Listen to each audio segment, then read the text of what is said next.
درست راستے پہ لے کے چلتا ہے. یعنی صحیح تفکیر کے لیے، صحیح فکر کے لیے قواعد اور قوانین کو بیان کرنا، یہ علم منطق کی اصطلاحی تعریف ہے. ٹھیک ہے، تو لغت کی تعریف کیا ہوگی جی؟ لغت کی تعریف ہو گئی جو نطق مشتمل، یعنی جو الفاظ منہ سے نکلتے ہیں، ٹھیک ہے نا، اسے کہتے ہیں نطق. صحیح. اور منطق کیا ہو گیا؟ منطق ہے جی، علم منطق کی تعریف کیا ہے؟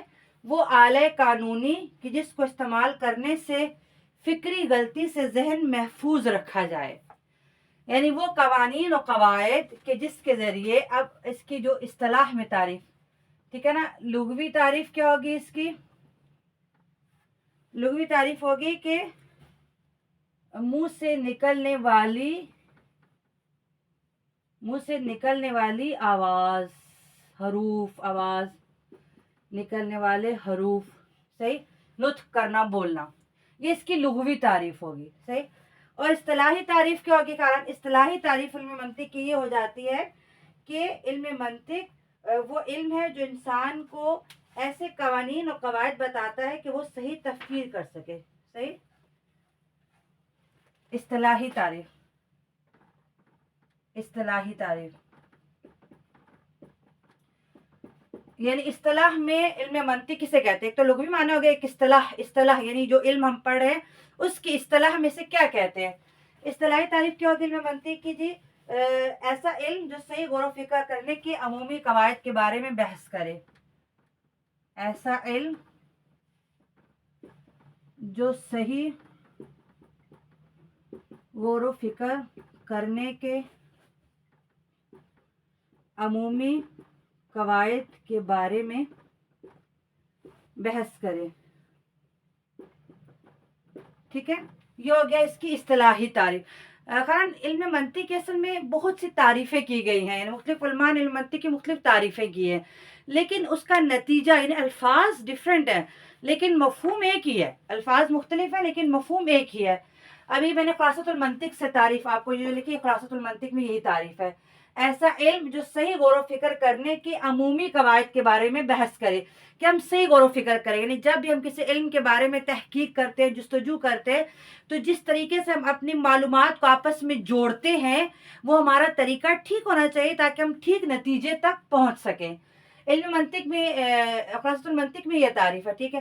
اب شہید مطہری کی کتاب میں بھی اس کی تعریف ہے، جیسے کہ آلہ قانونی کہ جس کو استعمال کرنے سے فکری غلطی سے ذہن کو محفوظ کیا جائے. وہ آلہ قانونی یعنی وہ ایسے قوانین و قواعد کہ جس کو استعمال کرنے سے فکری غلطی سے ذہن کو محفوظ کیا جائے کہ ذہن کوئی غلطی نہ کرے. تو تقریباً مفہوم وہی ہے کہ ہم صحیح غور و فکر کر سکیں، ایسے قوانین و قواعد کہ جس کو جاننے کے بعد ہم صحیح غور و فکر کر سکیں، تو نتیجہ یہی نکلتا ہے. صحیح. اب شہید مطہری جیسے کہ اپنی کتاب میں سے کہا آلہ قانونی، ٹھیک ہے نا، تھوڑا آپ نے یہ جو کہا آلہ قانونی، اس کو ایک آلہ کہا گیا. آلہ کیوں کہا گیا؟ دیکھیں خاران، کچھ ہوتے علوم انہیں کہتے ہیں علم عالی. علم عالی، علم عالی وہ علم ہوتا ہے جو کسی دوسرے کے لیے سیکھا جاتا ہے، یعنی اس کا وجود، اس علم کا سیکھنا خود اس علم کی خاطر نہیں ہوتا بلکہ کسی اور سبب کے لیے ہوتا ہے. علم منطق کو اعلیٰ علم عالی کہا گیا ہے. کیوں علم عالی کہا گیا؟ اس لیے علم عالی کہا گیا ہے کہ ہم علم منطق کو سیکھتے ہیں دوسرے علوم کو سیکھنے کے لیے، تاکہ دوسرے علوم کو سیکھنے میں جو ہمارے فکری نتائج ہیں وہ صحیح نکلیں. اس لیے سے کہا جاتا ہے علم عالی. جیسا ہم اصول الفقہ انشاءاللہ آپ لوگ اپنے مدارس میں پڑھتے ہوں گے یا پڑھیں گے، اصول الفقہ، اصول الفقہ جو علم ہے اسے بھی کہتے ہیں علم عالی. اصول الفقہ خود علم فقہ کو جاننے کے لیے سیکھا جاتا ہے، یعنی جو مجتہد جب فقہ سے دلائل اور نتائج نکالتے ہیں اس کے لیے وہ اصول الفقہ کو پڑھتے ہیں. تو اصول الفقہ ایک علم عالی ہے جو کسی دوسرے علم کو سیکھنے کے لیے اس علم کو سیکھا جاتا ہے. تو منطق بھی کیا ہو گیا؟ یہ علم عالی ہے. علم عالی ہے یعنی اس کو ہم کسی دوسرے علوم میں اپنی تفکیر کو ٹھیک کرنے کے لیے ہم علم منطق کو سیکھتے ہیں. ٹھیک ہے. تو یہ کیا ہو گیا؟ یہ ہو گیا علم عالی. صحیح. اب خیران منطق کی تعریف ہو گئی. اب منطق کا جو موضوع ہے، دیکھیں ہر علم کا ایک موضوع ہوتا ہے. موضوع کیا ہوتا ہے؟ یعنی یہ علم کس چیز کے بارے میں بات کر رہا ہے، یہ علم کس چیز کے بارے میں بحث کر رہا ہے، اس علم میں کس چیز کو بیان کیا جا رہا ہے. جیسے علم طب کا موضوع کیا ہے؟ انسانی بدن. پورا علم طب انسانی بدن کے بارے میں بات کرتا ہے. صحیح. تو علم منطق کا موضوع کیا ہے؟ علم صرف کا موضوع کیا ہے؟ کلمہ، کلمے کو تبدیل کرنا. صحیح. تو ہر علم کا ایک موضوع ہوتا ہے جس کے بارے میں وہ علم بات کرتا ہے. تو علم منطق کا موضوع. صحیح. علم منطق کا موضوع کیا ہے؟ علم منطق کا موضوع ہے تعریف اور استدلال. موضوع ہے تعریف اور استدلال، یعنی چیزوں کو پہچاننا، تعریف کرنا اور ان کے بارے میں دلیل قائم کرنا. تعریف اور استدلال. صحیح. تعریف اور استدلال یہ اس کا موضوع ہے. یعنی پورے علم میں ہم یہ سیکھیں گے کہ ہم چیزوں کی کیسے صحیح تعریف کریں، کیسے پہچانے صحیح چیزوں کو، اور اس پر کیسے دلیل لائی جائے، کیسے برہان لایا جائے. اچھا، اب خلاصۃ المنطق میں انہوں نے تعریف اور استدلال پر ایک تیسری چیز کا اضافہ کیا ہے موضوع میں، اور کہا ہے تحقیق کرنے کے مناہج. تحقیق کرنے کے مناہج، تعریف اور استدلال اور تحقیق کرنے کے مناہج. یہ خلاصۃ المنطق میں انہوں نے علامہ عبدالہادی فضلی نے اس کا اضافہ کیا ہے. دیکھیں، تعریف و استدلال تو تمام تقریباً اکثر نے تعریف و استدلال علم منطق کا موضوع کہا ہے. کہ تعریف کیا ہے؟ میں نے بھی آپ کو بیان کی کہ چیزوں کو پہچاننا، ہم کیسے ان کی صحیح تعریف کریں، ہم تعریف کرنے میں اپنی فکر کو صحیح رکھیں اور چیزوں کو صحیح سے ان کی تعریف کر سکیں. اور استدلال یعنی ان کے بارے میں اگر ہم کوئی دلیل قائم کرتے ہیں، ان کے بارے میں تحقیق کرتے ہیں جب، تو وہ ہم کر سکیں. لیکن جو آج دور حاضر میں جو اس علم کا ایک نسبت ہے، اس کے مطابق خلاصۃ المنطق کے مصنف نے تحقیق کرنے کے مناہج اس کو بھی اس کا موضوع قرار دیا ہے. کیونکہ علم منطق میں ہم تعریف بھی سیکھتے ہیں، دلیل لانے کے طریقے بھی سیکھتے ہیں، اور تحقیق کرنے کے مناہج یعنی راستے، کیسے ہم تحقیق کو آگے بڑھائیں اور کن راستوں پہ چل کر ہم صحیح تحقیق کر سکیں علوم کے بارے میں. تو یہ بھی علم منطق میں شامل ہے. اس لیے انہوں نے اس کے موضوع میں تعریف اور استدلال کے ساتھ تحقیق کرنے کے مناہج کو بھی شامل کیا ہے کہ علم منطق میں ہم چیزوں کی صحیح تعریف کر سکیں، پہچان سکیں اور دلیلیں لا سکیں، اور تحقیق کرنے کے جو صحیح راستے ہیں ان کو ہم سمجھ سکیں. تو یہ اس کا موضوع ہے علم منطق کا. علم منطق کی غرض اور غایت اور فائدہ کیا ہے؟ دیکھیں خارن، کبھی بھی ہم کوئی بھی جو چیز سیکھتے ہیں اس کا کوئی فائدہ ہوتا ہے. اگر بغیر فائدے کے ہم کوئی چیز سیکھتے نہیں، ہمیں کوئی مقصد نہیں، اس کا کوئی غرض نہیں ہے، ہم ایسے کوئی فضول چیز سیکھتے ہیں تو ہمارا وہ کام فضول کام کہلائے گا کہ کوئی مقصد ہی نہیں تھا اس کام کرنے کا. تو ہر چیز کا ایک مقصد ہوتا ہے، ایک ہدف ہوتا ہے. تو علم منطق کا کیا ہدف ہے، کیا غرض ہے، کیا غایت ہے اس کی کہ جو ہم علم منطق کو سیکھ رہے ہیں؟ ہم کیوں علم منطق کو سیکھ رہے ہیں؟ ہم کیوں مثلا مدارس میں پڑھا رہے ہیں؟ اور ہم کیوں جو ہے اس کو، جیسے اب ہم مثلا شارٹ کورس ہم نے رکھا ہے علم منطق کا، کیوں؟ کیا سبب ہے؟ کیا غرض ہے؟ کیا مقصد ہے؟ کیا فائدہ ہے علم منطق کا؟ تو خلاصۃ المنطق میں انہوں نے علم منطق کے چار فائدے بیان کیے. 4 فائدے. ایک انہوں نے کہا ہے کہ اس لیے ہم سیکھتے ہیں کہ انسانی فکر کا نتیجہ ٹھیک ہو جائے. یعنی وہ کہتے ہیں کہ انسان جب سوچتا ہے تو کبھی صحیح اور قابل قبول نتائج حاصل کرتا ہے، اور غلط اور ناقابل قبول نتائج تک کبھی پہنچتا ہے. صحیح. اس طرح فطرتی طور پر انسانی فکر کو غلط اور درست نتائج کا سامنا رہتا ہے. یعنی کبھی جب انسان فکر کرتا ہے اس کو کبھی وہ صحیح نتیجے اس کے سامنے ہوتے ہیں اور کبھی غلط نتیجے ہوتے ہیں. تو اس کو غلط اور درست نتائج کا سامنا رہتا ہے. اس لیے فکر کو سالم بنانے اور صحیح نتیجہ حاصل کرنے کے لیے انسان ایسی عمومی قواعد کا محتاج ہوتا ہے جن کی روشنی میں صحیح غور و فکر کر سکے. اور فکر کے ان عمومی قواعد کو تشکیل دینے کی ذمہ داری جو علم اٹھاتا ہے وہ علم منطق ہے. یعنی علم منطق ہمیں تفکیر اور ہمیں جو فکر کرنے کے وہ صحیح طریقے بتاتا ہے کہ ہماری تفکیر صحیح رہے. اس کے علاوہ انہوں نے کہا دوسرا فائدہ یہ ہے کہ علم منطق سیکھنے سے ہمارے جو علمی افکار اور نظریات ہیں ان میں ہم تحقیق کر سکتے ہیں، اور دوسروں کے جو افکار ان پہ تنقید کر کے ان کی غلطیوں کو اس میں سے نکال سکتے ہیں. یعنی علم منطق سیکھنے کے بعد ہم میں اگر کوئی بھی ایک علمی نتیجہ ہے تو اس پہ اگر کوئی غلطی ہے تو اس کی پہچان کرنا، تنقید کرنا، اس میں سے غلطیوں کو دور کرنا،